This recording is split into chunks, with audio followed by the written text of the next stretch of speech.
Saya percaya kita sangat bersyukur pagi hari ini kita bisa mendengarkan firman yang dibagikan pendeta Karisma tadi barusan. Kita belajar bagaimana kita bisa mempertahankan hati kita yang lembut. Kita juga tahu bagaimana kita bisa perbaharui roh dan pikiran kita. Dan juga melihat apa yang Yesus lihat. Dengan 3 hal itu kita bisa mendapatkan the fullness of Christ. Siang hari ini kembali bersama-sama kita akan mengambil roti dan anggur yang melambangkan tubuh dan darah Yesus. Dan saya mau mengajak kita semua dalam ruangan ini. Kiranya dari 3 hal yang dibagikan Karisma, kita bisa melihat bagaimana Yesus mati dan berkorban buat kita. Di buku Efesus yang kelima, di ayat yang pertama, hidup sebagai anak-anak terang. Sebab itu jadilah penurut-penurut Allah seperti anak-anak yang kekasih. Dan hiduplah di dalam kasih, sebagaimana Kristus Yesus juga telah mengasihi kamu dan telah menyerahkan dirinya untuk kita sebagai persembahan dan korban yang harum bagi Allah. Itulah pengorbanan Tuhan kita Yesus di atas kayu salib. Dan siang hari ini saya ingin mempersilakan saudara saya, Charles, untuk bisa share kepada kita arti salib buat dia.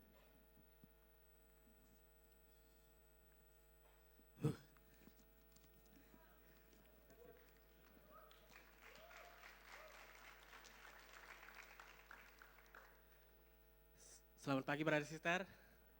Perkenalkan, nama saya Charles. Saya dari Single Ministry Timur. Saya di sini bersyukur diberi kesempatan untuk bisa share tentang keyakinan saya sebagai hidup murid. Ya. Terlahir menjadi anak kedua dari 4 bersaudara dan dari sebuah keluarga yang dididik dengan otoriter. Bisa dikatakan dengan ala militer, keras dan penuh ekspektasi karena semua harus patuh dengan bapak yang jadi komandannya.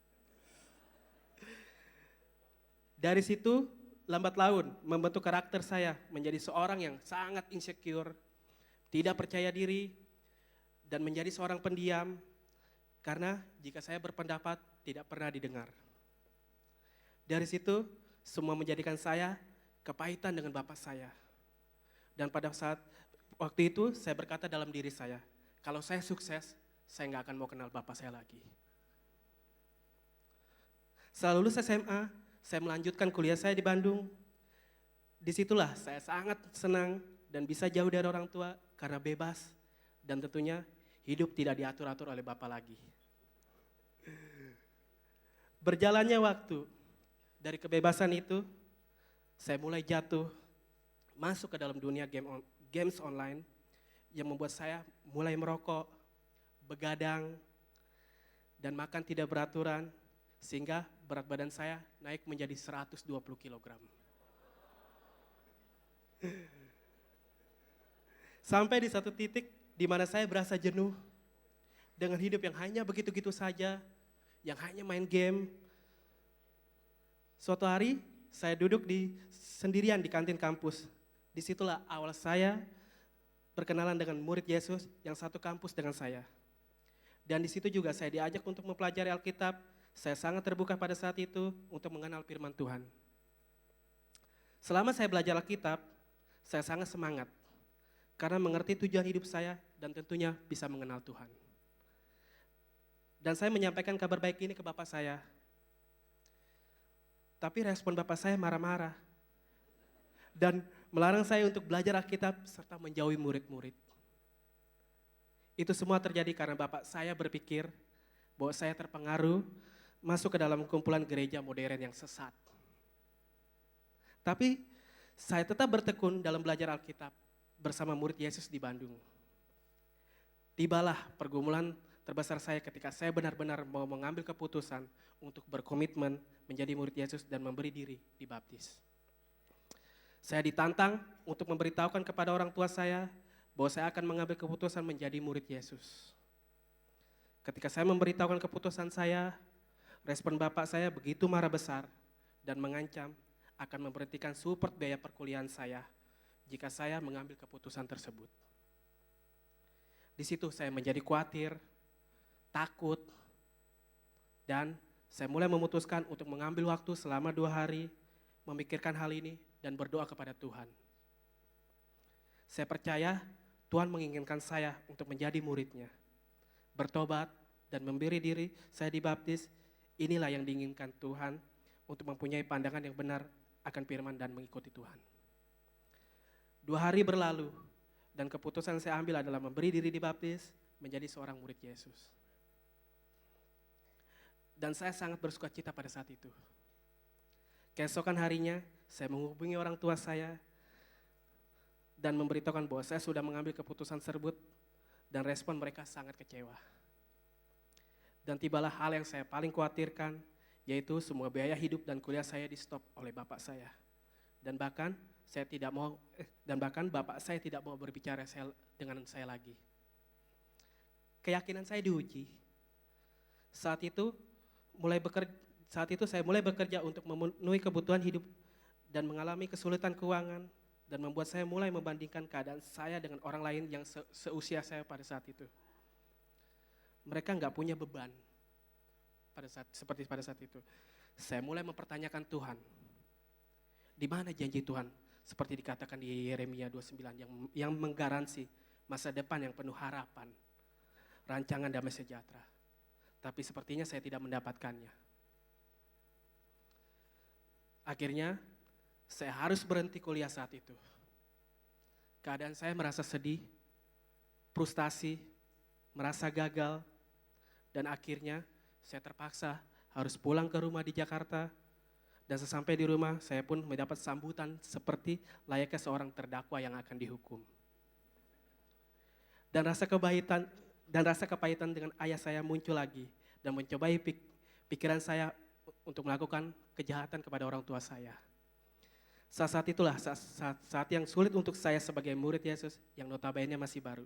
Akhirnya saya sadar dan berpikir bahwa saya harus dibantu kerohanian saya dan saya memutuskan untuk balik ke Bandung. Masa sulit pasti ada, tapi saya yakin bahwa Tuhan tidak pernah berubah. Ada cara Tuhan membuat saya sangat tersentuh dengan kasih tulus brother sister di Jemaat Bandung yang tak ada henti-hentinya untuk selalu support saya keluar dari pergumulan saya. Dan saya menjadi Charles yang mau terus berjuang dan tetap setia dalam keadaan apapun. Saya bersyukur dengan kejadian tersebut. Saya bisa memperbaiki kehidupan saya sebagai murid untuk lebih baik lagi. Salah satunya adalah dengan memperbaiki pola hidup sehat dan disiplin. Tidak makan nasi, mie, gorengan. Saya mengganti itu semua dengan bubur, sayur, makanan lunak, dan air putih tentunya. Akhirnya saya bersyukur saya bisa turun sekitar 40 kg dalam setahun.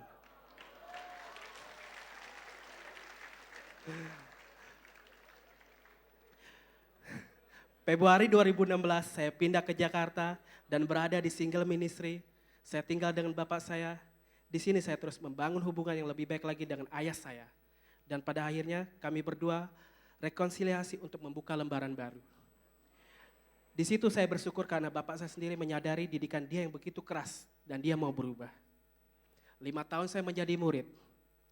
Hari ini salib Kristus mengajarkan saya untuk mengikuti Tuhan akan ada ujian dari setiap pilihan kita. Tapi jangan pernah menyerah karena Tuhan punya banyak cara untuk menunjukkan sayangnya kepada kita.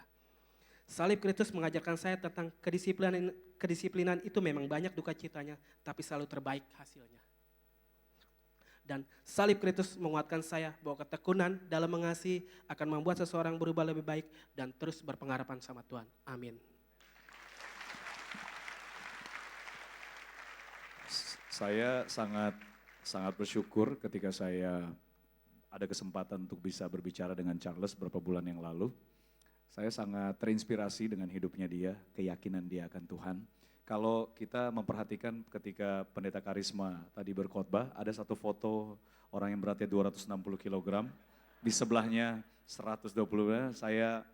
Waktu saya mendapatkan foto dari Charles, dia dulu besar sekali, 120 kg. Tapi saudara-saudari, ketika dia mau mengenal Tuhan lebih lagi, mempertahankan iman dia, perubahan pikiran, perubahan dari dalam itu sendiri. Itu terjadi. Karena ketika dia mendisiplinkan hati dan pikiran dia, itu sangat membantu untuk dia pun bisa berubah. Dan akhirnya menjadi seperti ini, 80 kg saja.